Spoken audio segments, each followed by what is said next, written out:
لک الحمد یا اللہ الصلاۃ والسلام علیک یا رسول اللہ اما بعد۔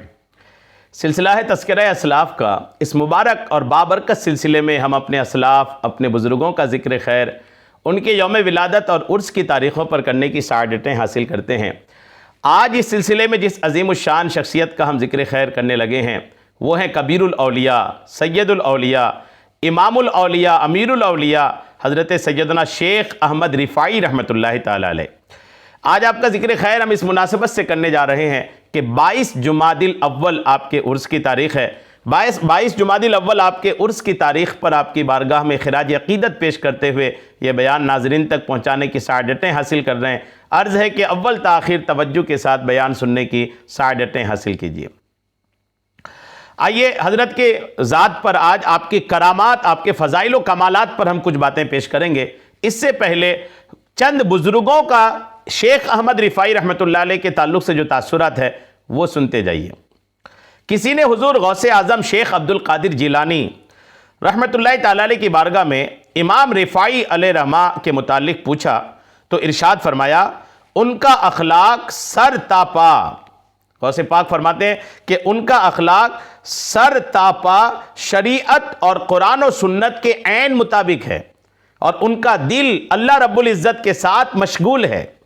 انہوں نے سب کچھ چھوڑ کر سب کچھ پا لیا، یعنی رضا الہی کی خاطر کائنات کو چھوڑا تو رب کو پا لیا، اور جب رب مل گیا تو سب کچھ مل گیا۔ ولی کبیر حضرت سیدنا ابراہیم حوازنی علیہ رحمہ فرماتے ہیں کہ میں سید احمد کبیر کی کیا تعریف کر سکتا ہوں۔ ان کے جسم کا ہر بال ایک آنکھ بن چکا ہے جس کے ذریعے وہ دائیں بائیں، مشرق و مغرب ہر سمت میں دیکھتے ہیں۔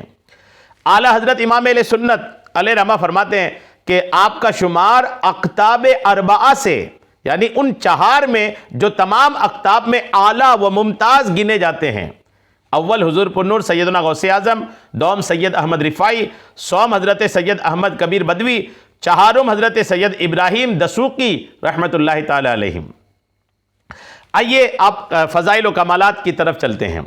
حضرت سید احمد کبیر رفاعی رحمۃ اللہ علیہ کو رسول اکرم شاہ بنی آدم صلی اللہ تعالی علیہ وسلم کی بارگاہ میں بھی خاص مقام حاصل تھا۔ چنانچہ آپ رحمۃ اللہ تعالی علیہ حج سے فراغت کے بعد جب حضور نبی پاک صاحب لولاک صلی اللہ تعالی علیہ وسلم کے روضہ انور پر مواجہ شریف کے سامنے حاضر ہوئے، حضور کی جالیوں کے سامنے حاضر ہوئے، تو یہ دو شعر پڑھے۔ کیا پڑھا؟ فی حالت البعد روحی کنت ارسلها تقبل الارض عنی فہی نائبتی۔ آپ نے یہ دو شعر پڑھے جس کا اردو ترجمہ یہ ہے کہ میں دوری کی حالت میں اپنی روح کو بارگاہ اقدس میں بھیجا کرتا تھا جو میری نائب بن کر اس ارض مقدس کو چوما کرتی تھی۔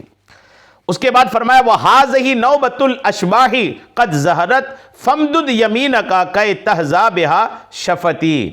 فرماتے ہیں اب ظاہری جسم کی باری ہے جو حاضر خدمت ہے، لہٰذا اپنا دست اقدس بڑھائیے تاکہ میرے ہونٹ دست بوسی سے شرفیاب ہو سکیں۔ سبحان اللہ۔ جب شیخ احمد کبیر رفاعی رحمۃ اللہ تعالی علیہ نے یہ عریضہ بارگاہ رسالت میں پیش کیا، چنانچہ روضہ انور سے دایاں دست اقدس، حضور کا دایاں ہاتھ حضور کے مزار پاک سے ظاہر ہوا، اور آپ رحمۃ اللہ تعالی علیہ نے فرط عقیدت سے اسے چوم لیا۔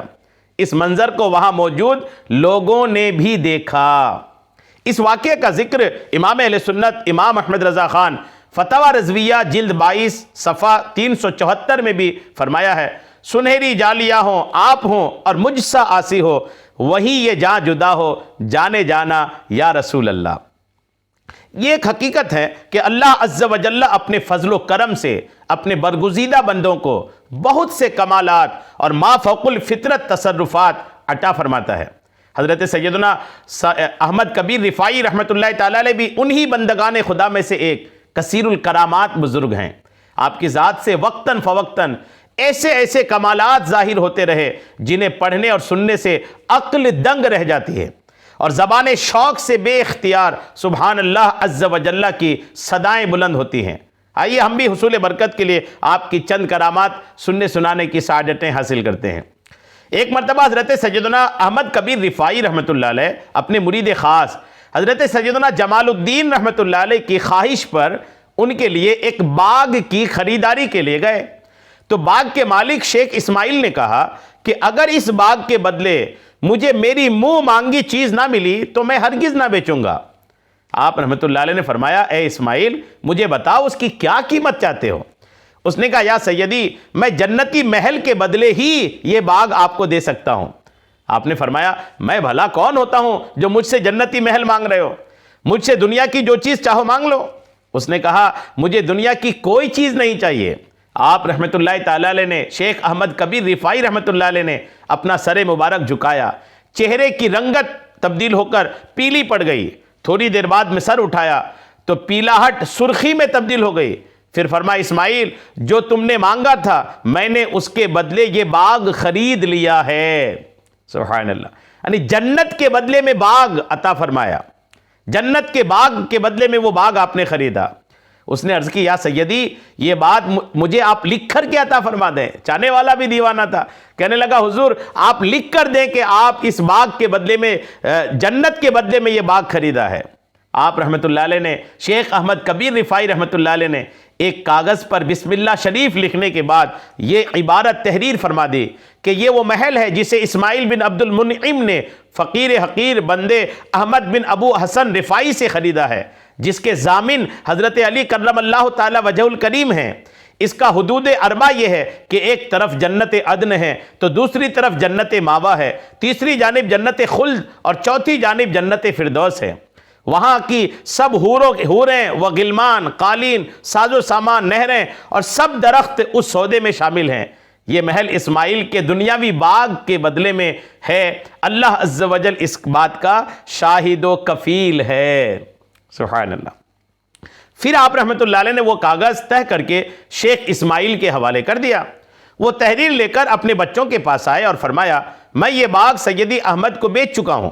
بچوں نے کہا، آپ نے کیوں بیچ دیا؟ حالانکہ ہمیں تو اس کی ضرورت تھی۔ تو انہوں نے جنتی محل ملنے کا واقعہ سنایا۔ بچوں نے کہا، ہم اس وقت راضی ہوں گے جب اس محل میں ہماری بھی شرکت ہو۔ فرمایا، وہ ہم سب کا باغ ہے۔ اس کے بعد وہ باغ حضرت سیدنا جمال الدین رحمۃ اللہ تعالی علیہ کے حوالے کر دیا۔ کچھ مدت کے بعد شیخ اسماعیل کا انتقال ہو گیا۔ چونکہ انہوں نے زندگی ہی میں اپنے بیٹوں کو یہ وصیت کر رکھی تھی کہ یہ تحریر جو شیخ احمد کبیر رفاعی نے دیا تھا میرے کفن میں رکھ دینا، لہٰذا اگلے دن صبح ان کی قبر پر لکھا ہوا پایا کہ قد وجدنا ما وعدنا ربنا حقا، ہمیں تو مل گیا جو سچا وعدہ ہم سے ہمارے رب نے کیا تھا۔ سبحان اللہ۔ یہ کرامت جامع کرامات اولیاء جلد 1 صفحہ 492 میں درج ہے۔ حضرت سیدنا احمد کبیر رفاعی رحمۃ اللہ تعالی علیہ کی عادت مبارکہ تھی کہ بیٹھ کر بیان کرتے تھے۔ آپ کی آواز دور والے بھی اسی طرح بآسانی سن لیتے تھے جس طرح قریب والے سنتے، حتیٰ کہ آس پاس کی بستی والے اپنی چھتوں پر بیٹھ کر آپ کا بیان سنتے اور انہیں ایک ایک لفظ سنائی دیتا تھا۔ جب بہرے آپ رحمت اللہ علیہ کی خدمت میں حاضر ہوتے تو اللہ عز و جل آپ کی گفتگو سننے کے لیے ان کے کان کھول دیتا، اور مشائخ طریقت حاضر ہوتے تو دوران بیان اپنے دامن پھیلائے رکھتے۔ جب امام رفاعی رحمت اللہ تعالی علیہ بیان سے فارغ ہوتے تو یہ حضرات اپنا دامن سینے سے لگا لیتے اور واپس آ کر اپنے مریدوں کے سامنے ہر بات بیان کر دیتے۔ سبحان اللہ۔ جب کوئی آپ رحمت اللہ علیہ سے تعویذ لینے آتا اور آپ کے پاس سیاہی نہ ہوتی لکھنے کی تو آپ رحمت اللہ تعالی علیہ درخت کا پتہ لیتے اور بغیر سیاہی یعنی انگلی سے لکھ دیتے۔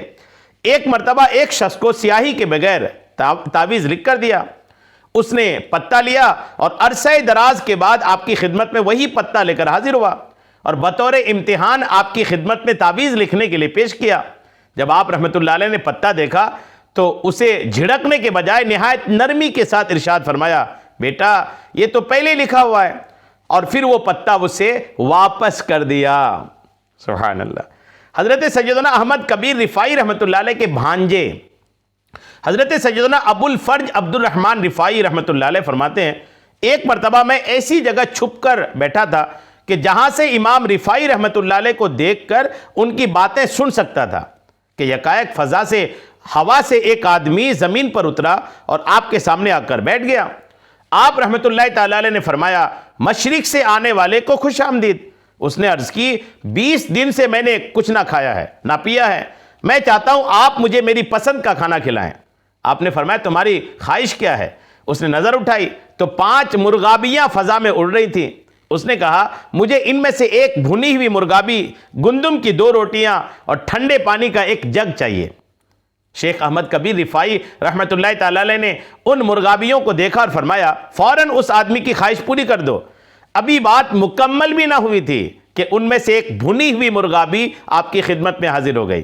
پھر آپ رحمۃ اللہ تعالی علیہ نے اپنے پہلو میں پڑے ہوئے 2 پتھروں کو اٹھا کر جو ہی اس کے سامنے رکھا، حیرت انگیز طور پر فوراً وہ پتھر چھنے ہوئے آٹے کی 2 عمدہ روٹیاں بن گئے۔ پھر فضا میں ہاتھ بلند کیا تو سرخ رنگ کا پانی سے بھرا ہوا جگ نمودار ہو گیا۔ اس کے بعد اس درویش آدمی نے کھانا کھایا اور پھر جس طرح آیا تھا اسی طرح فضا میں اڑتا ہوا واپس چلا گیا۔ اس کے جانے کے بعد آپ رحمۃ اللہ تعالی علیہ نے مرغابی کی تمام ہڈیوں کو بائیں ہاتھ میں لیا اور ان پر اپنا دایاں ہاتھ پھیرتے ہوئے فرمایا اے بکھری ہوئی ہڈیوں، اے ٹوٹے ہوئے جوڑو، اللہ عز و جل کے حکم سے بسم اللہ الرحمن الرحیم کی برکت سے اڑ جاؤ۔ چنانچہ دیکھتے ہی دیکھتے وہ ہڈیاں زندہ مرغابی میں تبدیل ہو گئیں اور وہ مرغابی فضا میں اڑتی ہوئی نگاہوں سے اوجھل ہو گئیں۔ سبحان اللہ، غور کیجئے کیسی عظیم الشان کرامات ہیں۔ یہ بھی جامع کرامات اولیاء جلد 1 صفحہ 494 میں ہی لکھا ہے۔ ایک مرتبہ حضرت سیدنا احمد کبیر رفاعی رحمۃ اللہ تعالی علیہ کے 2 مرید عبادت و ریاضت کے لیے صحرا میں جنگل میں موجود تھے۔ ان میں سے ایک نے تمنا کی کاش ہم پر جہنم سے آزادی کا پروانہ نازل ہو جائے۔ اتنے میں آسمان سے ایک سفید کاغذ گرا، انہوں نے اسے اٹھا کر دیکھا تو بظاہر کوئی عبارت تحریر نہ تھی۔ وہ دونوں اس کاغذ کو پیر و مرشد کے پاس لے گئے مگر واقعہ کا پس منظر نہ بتایا۔ آپ رحمت اللہ علیہ نے اس کاغذ کو دیکھا تو سجدے میں گر گئے، پھر سر اٹھا کر فرمایا اللہ عز و جل کا شکر ہے کہ اس نے میرے مریدوں کی جہنم سے آزادی کا پروانہ دنیا ہی میں مجھے دکھا دیا۔ آپ رحمت اللہ علیہ سے عرض کی گئی حضور یہ تو کورا کاغذ ہے۔